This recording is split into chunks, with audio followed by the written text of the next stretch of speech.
अखिलेश यादव जी का तहे दिल से शुक्रिया अदा करना चाहता हूं, उनका, उनके साथियों का, जो उन्होंने आज इतनी गर्मजोशी के साथ हमारा स्वागत किया, हम लोगों को मिलने का समय दिया। अभी उनके साथ काफी लंबी बातचीत हुई। बातचीत का विषय आप लोग जानते ही हैं कि दिल्ली के लोगों ने बहुत लंबा संघर्ष करके, दिल्ली के लोग वोट डालते हैं, वोट डाल के एक सरकार चुनते हैं और उम्मीद करते हैं कि वो सरकार उनके सपनों को, उनकी जरूरतों को पूरा करेगी। और यही हमारा संविधान कहता है, यही भारतीय जनतंत्र है। लेकिन 2015 में जब हमारी सरकार बनी थी दिल्ली में, तो फरवरी में हमारी सरकार बनी और मई के महीने में मात्र 3 महीने बाद मोदी सरकार ने एक नोटिफिकेशन जारी करके हमारी सारी शक्तियां छीन ली।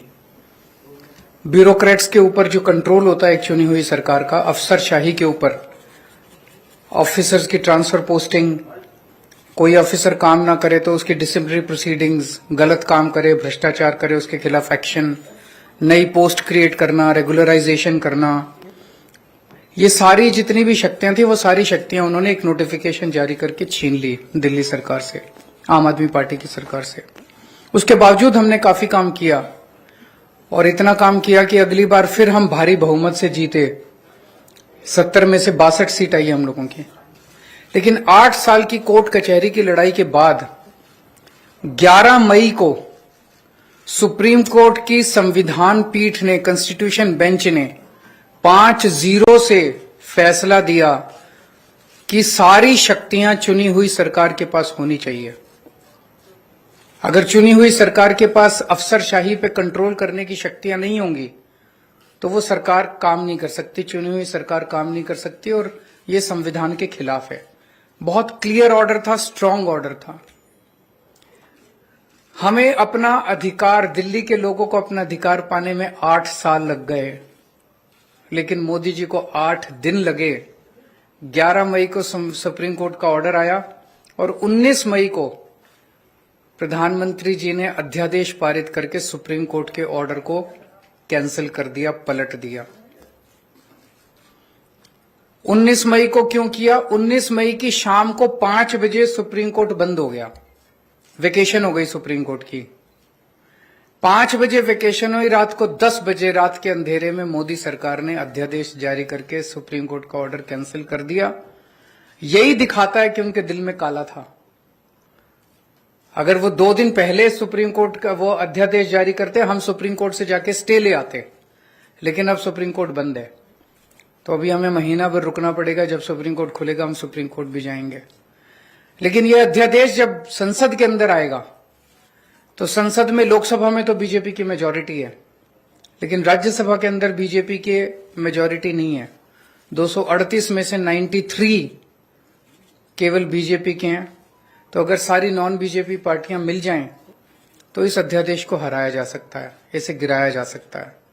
और अगर ये अध्यादेश गिर गया तो आप ये मान के चलिए कि 2024 का सेमीफाइनल हो जाएगा। राज्यसभा के अंदर अगर इनका अध्यादेश बिल नहीं बन पाता और हार जाता है, पूरे देश में बहुत स्ट्रांग मैसेज जाएगा कि मोदी सरकार दोबारा नहीं आ रही है।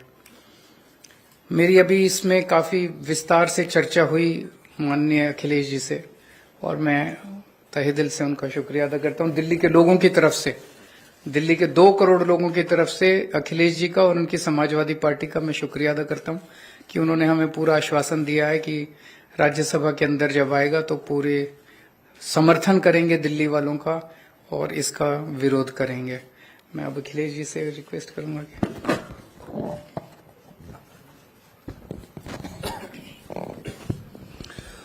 बहुत बहुत धन्यवाद। समाजवादी पार्टी के अध्यक्ष और मेरे साथ लोकसभा में 2019 से मेरे साथी रहे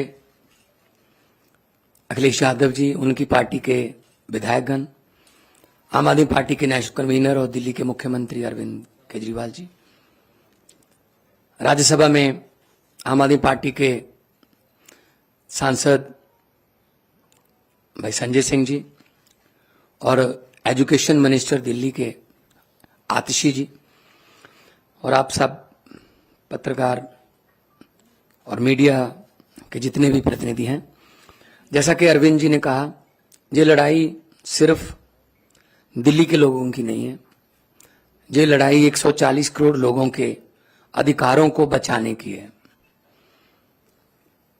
एक तरफ तो हम biggest democracy in the world कहते हैं देश को, और दूसरी तरफ लोकतंत्र पर अध्यादेश की कुल्हाड़ी चलती है, गवर्नर के जरिए तंग किया जाता है।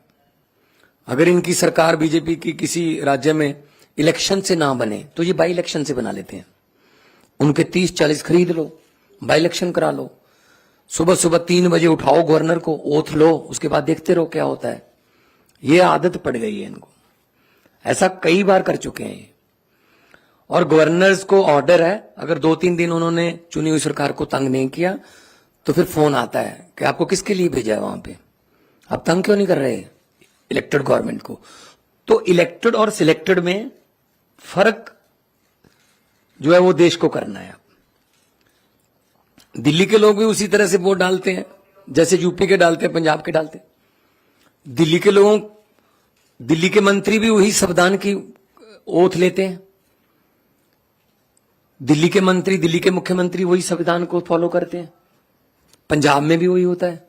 और दिल्ली देश का दिल है, वहां दिल्ली में मूल निवासी जो है दिल्ली में पूरे देश के हैं। यूपी से बहुत से लोग हैं दिल्ली में, पंजाबी बहुत हैं दिल्ली में, कर्नाटका से बहुत लोग हैं दिल्ली में, महाराष्ट्र से हैं, आंध्रा से हैं, उड़ीसा से, बंगाल से, देश के हर हिस्से से लोग दिल्ली में रहते हैं। तो इसका मतलब इन्होंने पूरे देश पर कुल्हाड़ी चलाई है। चलो ये तो एलजी कर रखा है कि फुल स्टेट नहीं है, एलजी वहां पे सरकार रहेगी। फुल स्टेट को कौन सा काम करने देते हैं। मैं अपनी एग्जांपल देता हूं, पंजाब में 117 में से 92 हमारे विधायक हैं, और हमने इस बार बजट सेशन बुलाने के लिए राज्यपाल को पत्र लिखा। उन्होंने कहा जी मैं बजट सेशन बुलाने के लिए आपको इजाजत नहीं दूंगा, पहले आप मेरा ये काम करिए, ये काम करिए। तो हम सुप्रीम कोर्ट गए, सुप्रीम कोर्ट ने कहा कि आपको बजट सेशन बुलाने के लिए इजाजत देनी पड़ेगी। उसके बाद कहा राज्यपाल ने कि जो भाषण मुझे लिख के दिया है, जो विधानसभा में पढ़ना होता है, कहता उसमें मैं माई गवर्नमेंट नहीं कहूंगा। तो जी हम फिर सुप्रीम कोर्ट गए जी, तो सुप्रीम कोर्ट ने कहा you have to read it word by word. मतलब अगर राज्यपाल ये कह रहा है किसी स्टेट का कि ये मेरी गवर्नमेंट नहीं है, तो किसकी गवर्नमेंट है फिर पंजाब में। ये राज्य भवन जो है ये बीजेपी के हेडक्वार्टर बन चुके, और जो राज्यपाल हैं नॉन बीजेपी स्टेट्स के वो स्टार कैंपेनर बन गए हैं बीजेपी के। तो ऐसा पहले अखिलेश जी, उनकी सरकारें भी झेल चुकी हैं। ऐसा किसी भी प्रदेश के लिए अध्यादेश आ सकता है कि जी बस आप खत्म हम शुरू। तो ये लोकतंत्र कहां गया। अभी अमेरिका के जो व्हाइट हाउस के एक बुला रहे थे, वो कह रहे थे भारत में लोकतंत्र जीवित है। वो व्हाइट हाउस से कह रहे थे, यहां बुलाने की जरूरत है उनको। जिस दिन ट्रंप जी आए थे, उनकी पत्नी ने कहा मैंने दिल्ली के स्कूल देखने हैं, सरकारी स्कूल। तब स्कूल कौन से दिखाए गए, केजरीवाल वाले, एमसीडी वाले नहीं दिखाए गए, क्योंकि उनको पता था क्या हाल चाल। तो ऐसे मतलब आप सबको साथ लेके चलिए, सबका साथ सबका विकास। जो जहां चुना गया है उसकी साथ दो। सेंट्रल सरकार के पास शक्तियां हैं, वो राज्यों के अधिकार क्यों छीन रहे हैं। हमारा आरडीएफ का पैसा नहीं दिया अभी तक, हमारा जीएसटी रोक रखा है अभी तक, हमारा नेशनल हेल्थ मिशन का पैसा रोक लेते हैं। हम ये पैसे नहीं देंगे, ये नहीं देंगे, ये नहीं देंगे। ये सरकारें चलती हैं ऐसे क्या। तो ये बहुत ही फेडरल स्ट्रक्चर के लिए बहुत खतरनाक है। और समाजवादी पार्टी आंदोलन से, जेपी आंदोलन से निकले हुए नेता इसमें हैं, और उन्होंने तो बहुत संकट देखे हैं देश पर। तो आज जिस गर्मजोशी से और जिस जो शिद्दत से हमें सम्मान दिया अखिलेश जी ने, हमें इज्जत दी, उसके लिए आप बहुत आभारी हैं। और हमें उम्मीद है कि लोकतंत्र की जो लड़ाई लड़ने के लिए हम इनका साथ लेने के लिए आए हैं, उस लड़ाई में हमारा साथ देंगे। और इस लड़ाई से कोई भगवंत मान, कोई केजरीवाल या कोई अखिलेश जीतेगा नहीं। इस लड़ाई में जीतेगा तो देश की 140 करोड़ जनता जीतेगी। जी अखिलेश भाई।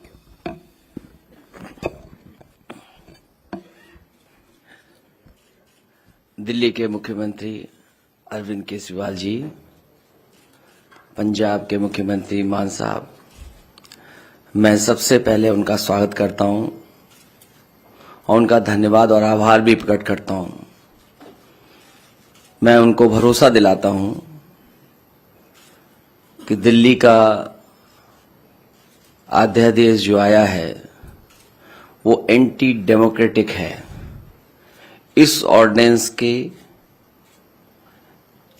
जो सोच है वो एंटी डेमोक्रेटिक है। मैं आपको भरोसा दिलाता हूं कि समाजवादी पार्टी का पूरा साथ आपके साथ है। साथ ही साथ जो आप अच्छा काम कर रहे हैं शिक्षा के क्षेत्र में, स्वास्थ्य के क्षेत्र में, वो भारतीय जनता पार्टी को रास नहीं आ रहा।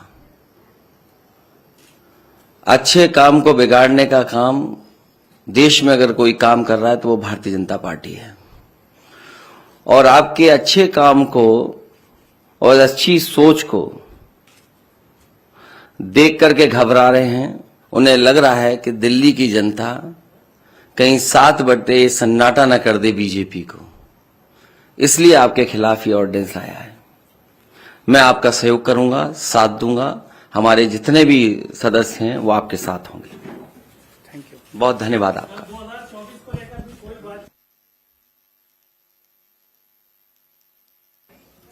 आज उसके बारे में कोई बातचीत नहीं हुई। आज हमारी इस अध्यादेश के बारे में बातचीत हुई। बाकी हम सब लोग साथ हैं।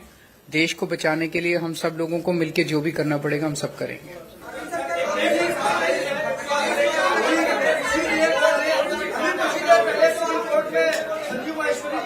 अभी अरविंद सर, आपसे एक सवाल है कि उत्तर प्रदेश में कानून व्यवस्था को लेकर ये सवाल है। इसलिए थोड़ी देर पहले ही कोर्ट में एक हत्या हो गई है, 2 लोगों की उसमें जान चली गई है।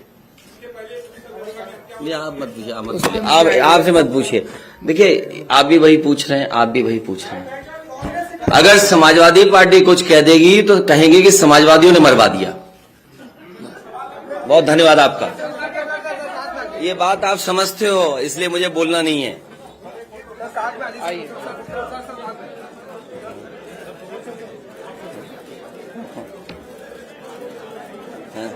Thank you. Thank you, thank you. अरे मैं